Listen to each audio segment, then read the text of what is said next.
El Imperio Español fue durante siglos una potencia mundial, pero su historia ha estado a menudo filtrada por la llamada leyenda negra, es decir, una visión sesgada y altamente negativa promovida por rivales de España y aceptada incluso por muchos españoles.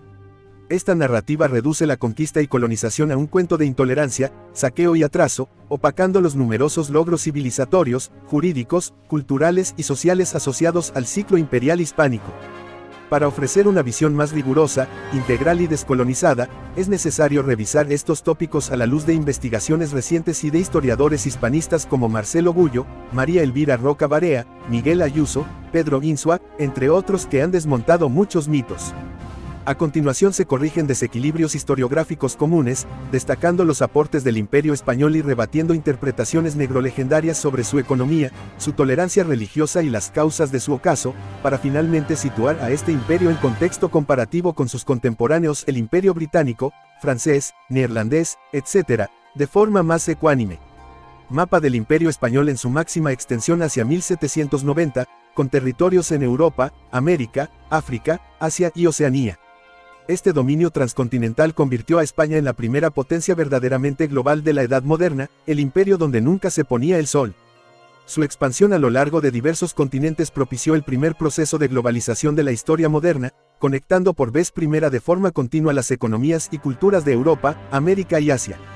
En vez de limitarse a unas pocas factorías costeras, la monarquía hispánica incorporó vastos territorios a su esfera política, integrándolos bajo sus instituciones e impulsando un intercambio mundial sin precedentes. Lejos de ser un imperio dedicado únicamente al expolio, la monarquía hispánica dejó un legado constructivo formidable en sus dominios. Numerosos historiadores señalan que los españoles, además de conquistar, fundaron ciudades, construyeron infraestructuras, difundieron su cultura e instituciones y promovieron una nueva sociedad mestiza. A continuación se resumen los principales aportes en distintos ámbitos. Fundación de ciudades e infraestructura institucional. A diferencia de potencias coloniales que solo establecían enclaves costeros para comerciar, España desarrolló una densa red de ciudades en el interior del continente americano.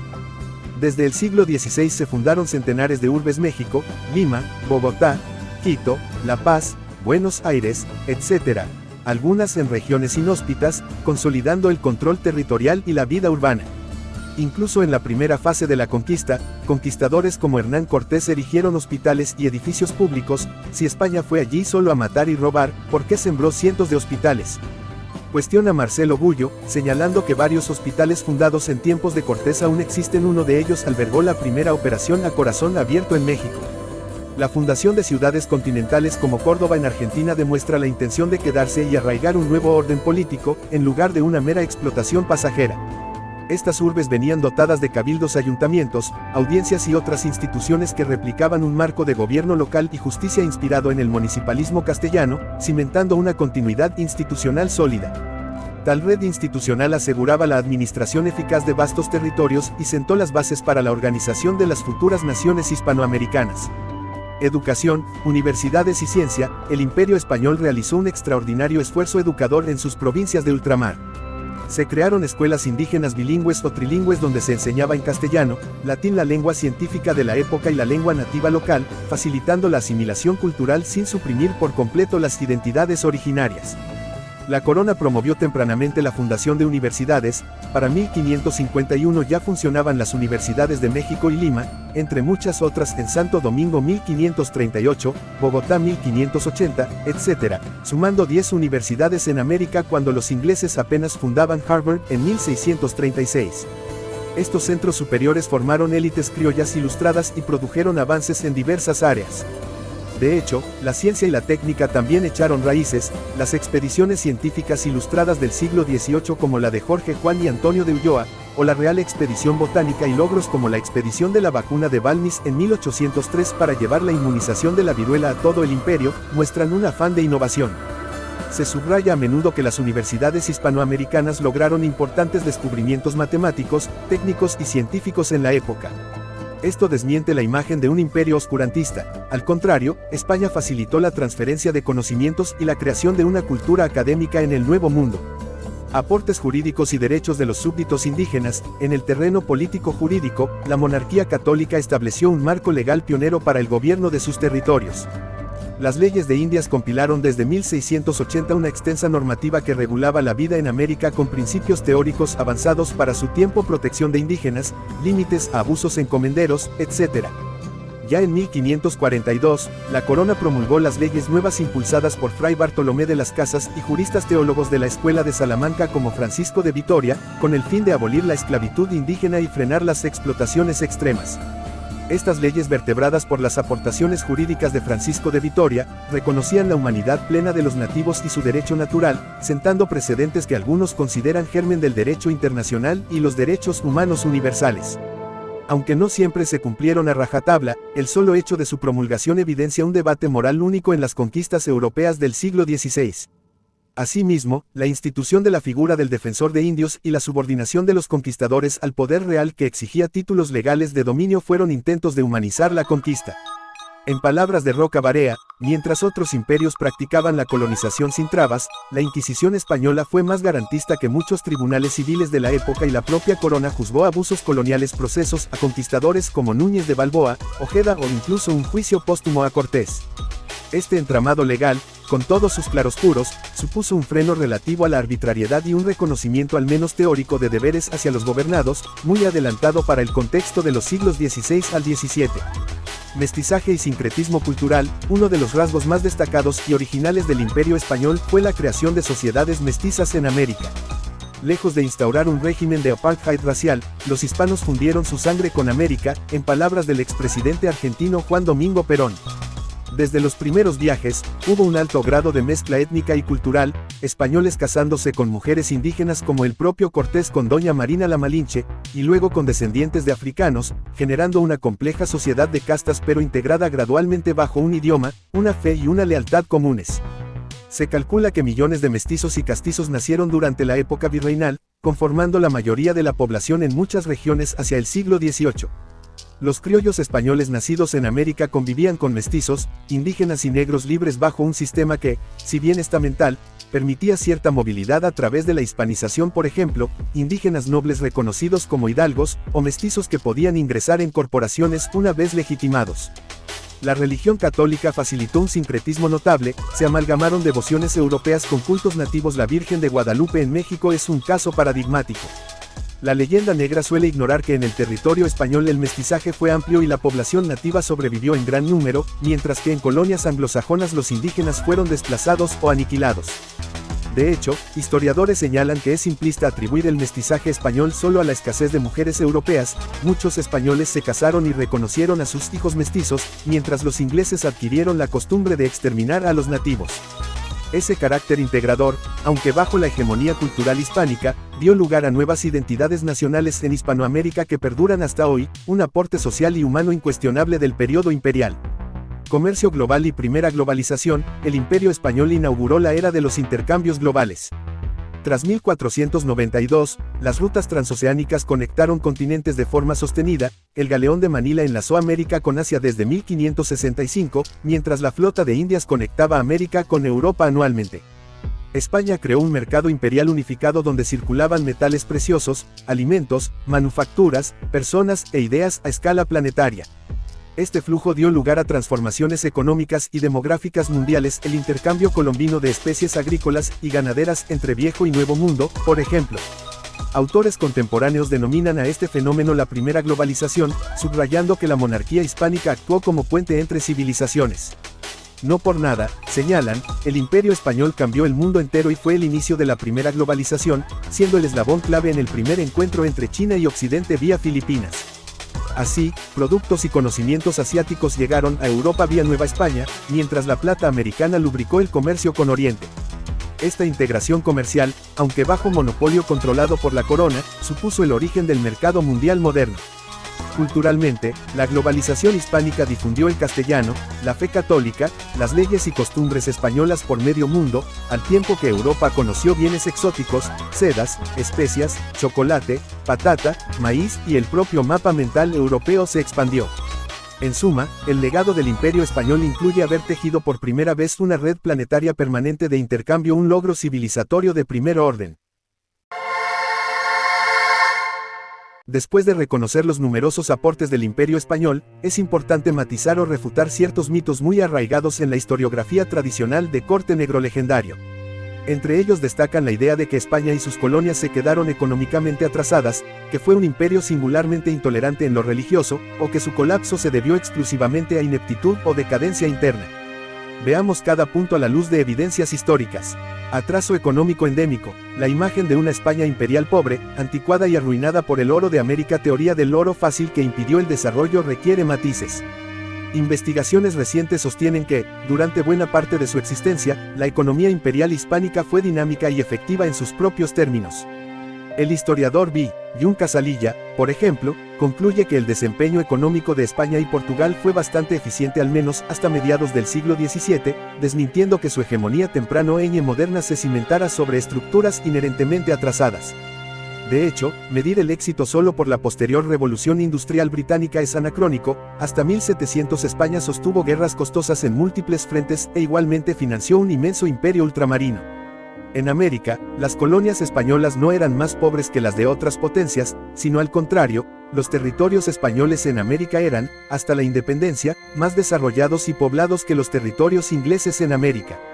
Ciudades como Ciudad de México o Lima fueron durante siglos las mayores urbes del hemisferio occidental, verdaderos focos de riqueza y cultura, muy por encima de cualquier enclave británico o francés en América antes del siglo XIX. Roca Barea subraya que la tan admirada prosperidad de las 13 colonias inglesas solo llegó realmente tras su independencia de 1776, mientras que durante la era colonial regiones como Nueva España o Perú gozaban de economías más complejas: minería, agricultura, obrajes, comercio intercontinental y niveles de vida comparativamente altos para la época. Es cierto que España no desarrolló una potente industria manufacturera propia ni lideró innovaciones técnicas como Inglaterra, pero ello se debió en parte a su compromiso en estructura imperial redistributiva. Los metales americanos financiaron en gran medida la economía europea, no solo la española. No se puede achacar todo a ineptitud. Las restricciones mercantilistas o la pesada burocracia imperial tuvieron sus contrapartes en otras potencias. En suma, el llamado atraso español es un relato exagerado. Hasta entrado el siglo XVIII, la América hispana no fue un lastre sino más bien la columna vertebral de la economía global, proveedora de plata, azogue, azúcar, cacao, etc. Y la metrópoli hizo esfuerzos de reforma. Las reformas borbónicas tras 1750 abrieron puertos al libre comercio, modernizaron la administración fiscal y fomentaron industrias locales para adaptarse a los nuevos tiempos. Así, el subdesarrollo relativo se manifiesta sobre todo tras la desintegración del imperio, no como consecuencia necesaria de este. Intolerancia religiosa singular. Otra afirmación común es que el imperio español fue especialmente fanático e intolerante en materia religiosa, aludiendo a la Inquisición, la expulsión de judíos y moriscos, la conversión forzada de indígenas, etc. Sin negar episodios lamentables, es imprescindible contextualizar: la época moderna fue de intolerancia generalizada en toda la cristiandad, tanto católica como protestante. España no actuó muy distinto de sus contemporáneos europeos en este aspecto. De hecho, algunas cifras y comparaciones derriban mitos. Por ejemplo, se suele demonizar a la Inquisición española, pero las cacerías de brujas en la Europa protestante superaron con creces las víctimas de la Inquisición española.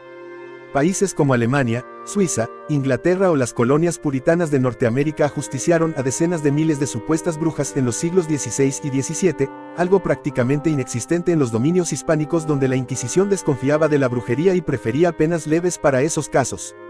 Asimismo, no hay que olvidar que también hubo inquisiciones en otros países europeos. La primera se creó en Francia, en Languedoc, y la última quema de un hereje en territorio inglés ocurrió en 1612, contemporánea a los autos de fe españoles.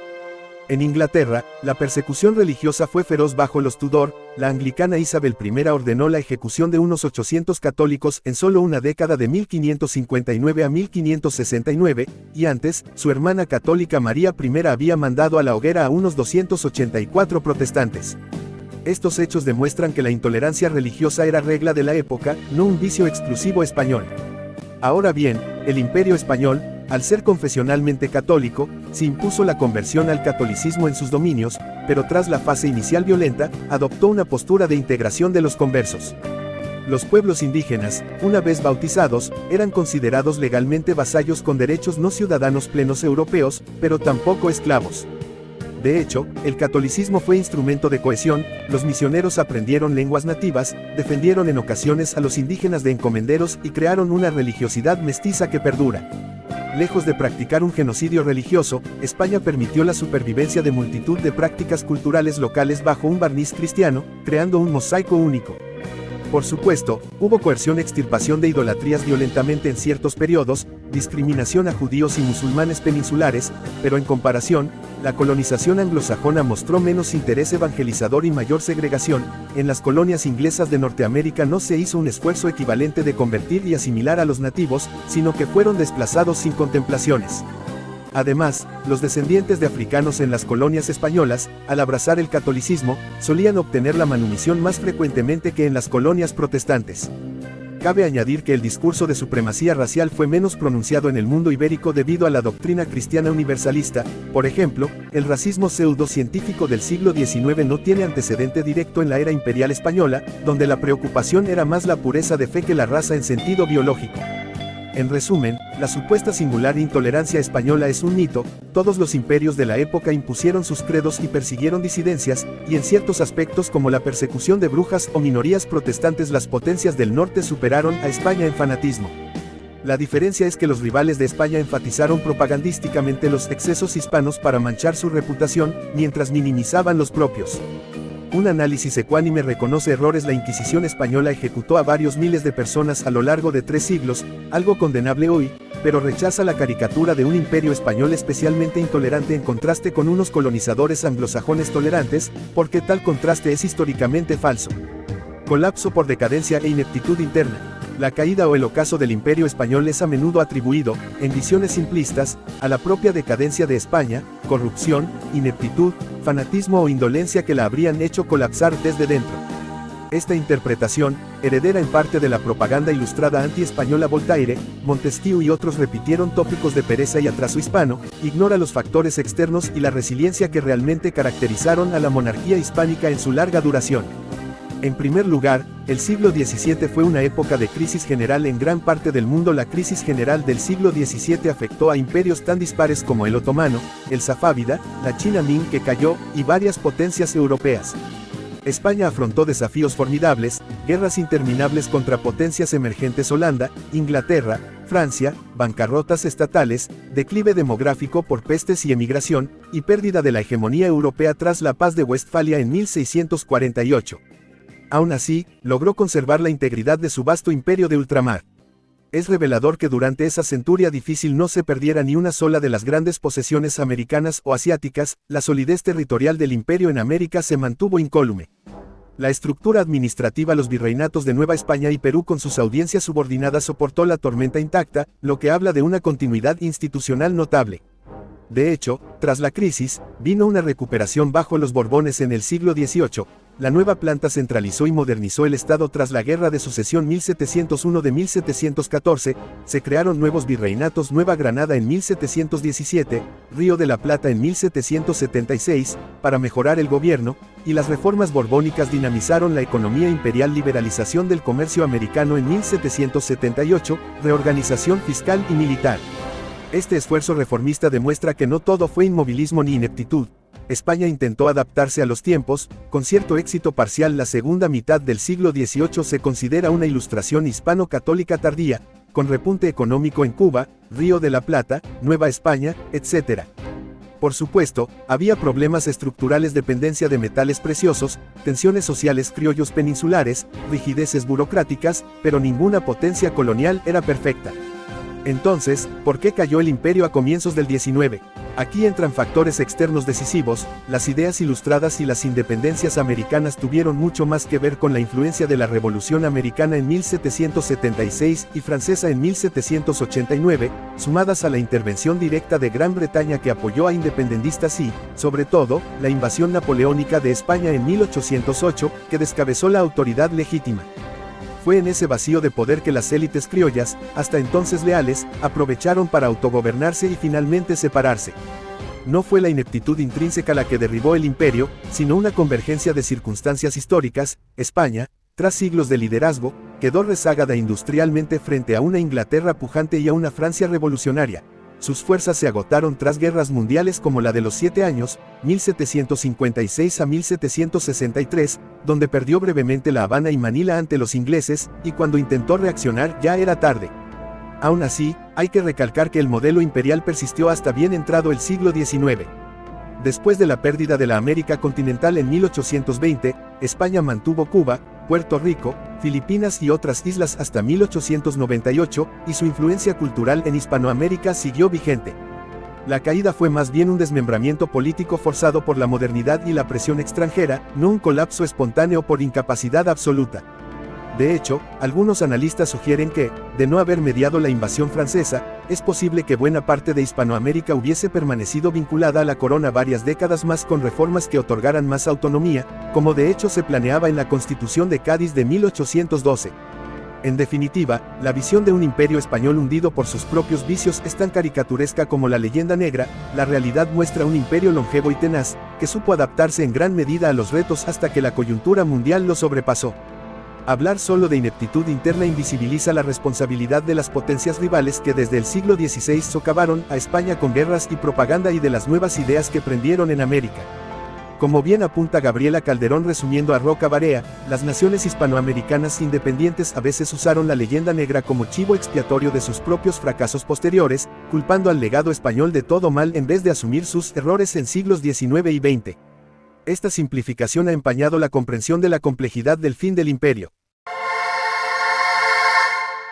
Al reexaminar los desafíos que enfrentó el imperio español en el siglo XVII y XVIII, es crucial enmarcarlos en la dinámica global, lejos de visiones fatalistas. Como se ha mencionado, el siglo XVII trajo crisis multifactoriales climáticas, bélicas, económicas, que afectaron a muchas sociedades. España, tras el cenit del siglo XVI, entró en una etapa de dificultades, perdió Portugal y los Países Bajos, sufrió derrotas militares Rocroi en 1643, y su economía sufrió recesión y devaluaciones. Sin embargo, una mirada amplia muestra que ningún imperio de la época fue inmune a retrocesos. La diferencia es que la monarquía hispánica venía de un siglo de hegemonía casi absoluta, por lo que su declive fue más llamativo. Aún así, conviene señalar la notable continuidad institucional, a pesar de crisis dinásticas como la muerte de Carlos II sin heredero y la consiguiente guerra de sucesión, la maquinaria administrativa del imperio siguió funcionando. Cuando la dinastía cambió de Habsburgo a Borbón, no se desmembró el imperio, por el contrario, los Borbones revitalizaron el proyecto imperial sobre nuevas bases centralistas. Esto contrasta con otros imperios que si sucumbieron en esa época. La dinastía Ming en China cayó en 1644. Por tanto, hablar de colapso en el XVII es erróneo. El imperio español mostró resiliencia, reestructurándose pero manteniendo su esencia. En el siglo XVIII, bajo los Borbones, España experimentó un moderado resurgimiento. Se modernizaron el ejército y la armada, se creó una marina de guerra renovada que obtuvo victorias notables, como Cartagena de Indias en 1741 contra los ingleses, se impulsó la economía, nuevas compañías comerciales en Caracas, La Habana, Buenos Aires, y se reforzó la presencia en fronteras lejanas, misiones en California, exploraciones hasta Alaska durante el reinado de Carlos III. La solidez territorial del imperio en América permaneció intacta hasta las vísperas de las independencias. Ninguna potencia extranjera logró arrebatarle colonias americanas permanentes exceptuando la fugaz ocupación británica de Florida y Menorca, luego de vueltas. Comparativamente, Francia perdió casi todo su imperio americano en 1763, España en 1763 conservaba el suyo casi entero. Esto significa que la estructura imperial española tenía una cohesión mayor de lo que se presume, fruto tanto del aparato militar como del consenso social en las colonias. La mayoría de criollos seguían identificados con la corona. Incluso durante las guerras napoleónicas, las juntas locales en América inicialmente juraron lealtad a Fernando VII, indicando que tras 300 años el vínculo monárquico seguía vigente. Solo cuando ese lazo se rompió por la invasión francesa, emergieron movimientos independentistas generalizados. Es revelador que, tras independizarse, las nuevas repúblicas hispanoamericanas mantuvieron muchas instituciones españolas. El derecho español, leyes de Indias y 7 partidas, siguió en vigor durante décadas. El español continuó como lengua franca, la religión católica permaneció oficial en la mayoría. Esto habla de una persistencia del modelo hispánico incluso más allá del ciclo imperial formal. En lugares que quedaron bajo dominio español hasta finales del XIX, Cuba, Puerto Rico, Filipinas, la continuidad fue aún más larga, con reformas que otorgaron representación parlamentaria a estas provincias en las Cortes españolas en 1837 y 1869 brevemente, y de nuevo en 1878. Todo ello contrasta con la noción de un imperio colapsado súbitamente por putrefacción interna. más bien fue desmantelado gradualmente por fuerzas históricas externas, mientras numerosos elementos de su cosmovisión y estructura subsistieron en el mundo hispánico posterior. En suma, la reevaluación de los siglos XVII y XVIII muestra un imperio que, pese a enfrentar declive relativo, no perdió su esencia ni su territorio nuclear americano, adaptándose cuanto pudo. Su legado institucional sobrevivió a su ocaso político, y aún hoy la huella española es indeleble en decenas de países. Esta perspectiva global y de larga duración reivindica la resistencia y adaptabilidad de la monarquía hispánica, en vez de sus estereotipos de anquilosamiento. Para poner en contexto al Imperio Español, es útil compararlo con otras potencias imperiales de su tiempo, británicos, franceses, neerlandeses, e incluso portugueses, desde una óptica desapasionada. La historiografía tradicional anglosajona tendió a exaltar las virtudes de la colonización británica, presentándola casi como benigna o modernizadora, en contraposición a una colonización española retratada como tiránica. Sin embargo, un análisis objetivo muestra que todos los imperios tuvieron luces y sombras, y que en muchos aspectos España no fue la peor ni la única en incurrir en prácticas reprobables. De hecho, en ciertos ámbitos el Imperio Español implementó enfoques más humanitarios o incluyentes que sus rivales. Modelo de colonización, integración frente a segregación. España concibió sus territorios de ultramar como provincias o reinos bajo la misma corona, habitados por súbditos de la monarquía católica. Esto, al menos en teoría, otorgaba a los habitantes nativos cierta consideración legal, eran vasallos de la corona y no simples colonos explotados por compañías comerciales. En la práctica hubo discriminación racial y los peninsulares acapararon cargos, pero los criollos podían ascender socialmente y los indígenas tenían alguna protección jurídica. En contraste, el Imperio Británico, especialmente en América del Norte, Australia y Sudáfrica, aplicó un modelo de colonias de poblamiento europeo con asentamientos separados de la población nativa. Los colonos ingleses a menudo desplazaron o exterminaron a los indígenas en lugar de mezclarse. Como resultado, la población indígena en las excolonias británicas quedó reducida a una pequeña minoría marginada, mientras que en Hispanoamérica los indígenas y mestizos constituyeron la mayor parte de la sociedad. El mestizaje abundante en territorio español y casi inexistente en el británico no se explica solo por la demografía de los colonos, sino por una actitud distinta hacia el otro. Los españoles reconocieron a muchos de sus hijos mestizos e incorporaron sectores importantes, mientras que en el mundo anglosajón se consolidó una tradición de expulsión o eliminación de los nativos. Basta recordar episodios como la limpieza étnica de los aborígenes de Tasmania o las guerras contra los pueblos indígenas norteamericanos. Los franceses en Canadá y Luisiana mostraron algo más de inclinación al mestizaje que los ingleses, pero nunca al nivel hispano. En suma, España favoreció una sociedad mestiza estratificada, mientras Inglaterra generó sociedades duales con poblaciones nativas apartadas o eliminadas. Tratamiento jurídico y ciudadanía colonial. El Imperio Español articuló tempranamente un corpus legal para sus territorios, las leyes de Indias, y mantuvo la noción de que las tierras americanas eran parte de sus reinos patrimoniales. Aunque en la metrópoli no hubo representación americana directa salvo brevemente en las Cortes de Cádiz, existía la teoría de la unidad de la monarquía. Un criollo era español por nacimiento, y muchos líderes independentistas reclamaron inicialmente igualdad dentro del imperio antes que separación. Por otro lado, el Imperio Británico no otorgaba ciudadanía plena a los habitantes de sus colonias salvo a los colonos europeos. Los territorios eran posesiones gestionadas por el Parlamento o por compañías. Esta diferencia se evidenció al final, las colonias norteamericanas se rebelaron porque no tenían representación política, mientras los criollos hispanoamericanos se mantuvieron leales mientras existió un rey legítimo y solo se rebelaron en ausencia de este. En cuanto al sistema administrativo, España implantó virreinatos con funcionarios supervisados directamente por la corona, lo que concentraba el poder pero evitaba el desgobierno feudal. Inglaterra delegó mucho en compañías mercantiles, como la Compañía de las Indias Orientales, con menos control estatal inicial, lo que a veces derivó en abusos extremos. En conclusión, el modelo español fue más centralizado e integrador, mientras el británico fue más liberal económicamente pero segregacionista socialmente. Religión y cultura. España se propuso evangelizar a los pueblos conquistados, considerando la difusión del catolicismo como justificación primordial de su empresa. Esto implicó la destrucción de cultos prehispánicos violentos, como los sacrificios humanos, pero también la creación de una cultura mestiza católica. Hernán Cortés conquistó México con la ayuda de numerosos pueblos nativos oprimidos por los aztecas, liberándolos de tributos y sacrificios forzados, y luego la Iglesia Católica protegió a muchos de esos aliados.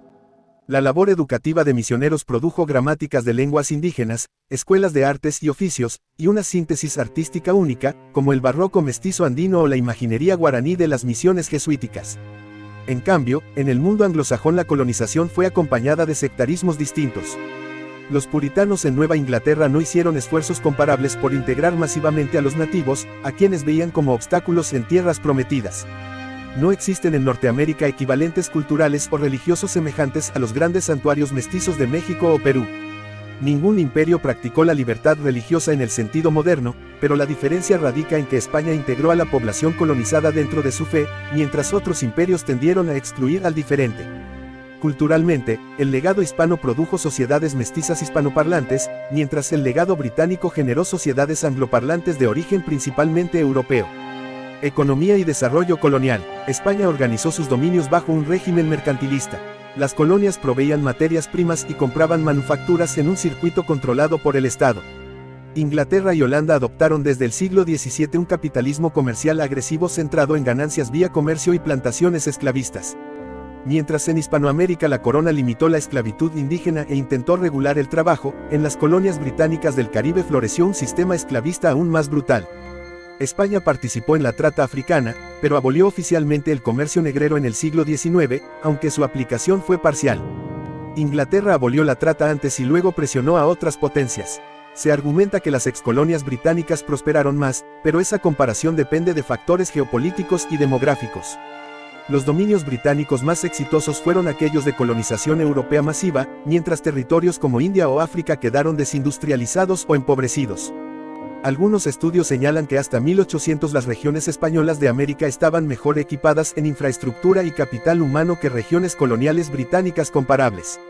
La divergencia a favor de Norteamérica vino después con la industrialización y la inmigración europea masiva.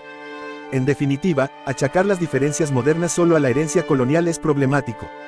Propaganda y leyenda negra. España fue víctima temprana de una intensa campaña de propaganda negativa impulsada por sus enemigos de los siglos XVI y XVII. Esta leyenda negra consistió en atribuir a España crueldad, intolerancia, fanatismo y oscurantismo, convirtiéndola en villana de la historia en contraste con la autoimagen virtuosa de otras potencias. Mientras los británicos se celebraron como portadores de libertad, los españoles fueron presentados como genocidas y retrógrados. No significa que España no cometiera abusos, los cometió como toda potencia colonial, pero fue juzgada con una severidad excepcional por razones geopolíticas. Releer la historia del Imperio Español con objetividad permite ver que, con sus fallas, logró proezas equivalentes o superiores a las de sus rivales. Cartografió medio mundo, unió continentes, creó sociedades mestizas viables, legisló sobre derechos indígenas cuando otros aún no concebían tal cosa, y dejó un acervo cultural inmenso. La revisión histórica del ciclo imperial hispánico sin prejuicios revela un panorama más equilibrado. El Imperio Español fue un ente complejo que combinó conquista y construcción, imposición y asimilación, explotación y tutela, dejando una huella indeleble. Bajo su égida se forjó una civilización hispanoamericana original, fruto del encuentro de Europa con las Américas y Filipinas, con logros notables en urbanización, cultura, derecho y mestizaje. Reconocer sus aportes no implica caer en idealización ingenua, hubo conquistas sangrientas y un orden colonial jerarquizado. Pero el balance histórico exige contextualizar y juzgar con la misma vara que a sus contemporáneos. Adoptar una mirada rigurosa hacia el Imperio Español significa reconocer su papel integral en la historia global. Ni glorificación acrítica ni condena unilateral, una evaluación justa admite que España cambió el mundo con la primera globalización, sentó bases culturales y jurídicas duraderas, y que su decadencia fue más una transformación de orden histórico que un derrumbe absoluto. Solo así puede apreciarse en su justa medida el ciclo imperial hispánico, uno de los capítulos más trascendentales y complejos de la historia mundial, cuyo legado sigue vivo en Hispanoamérica y en la España contemporánea.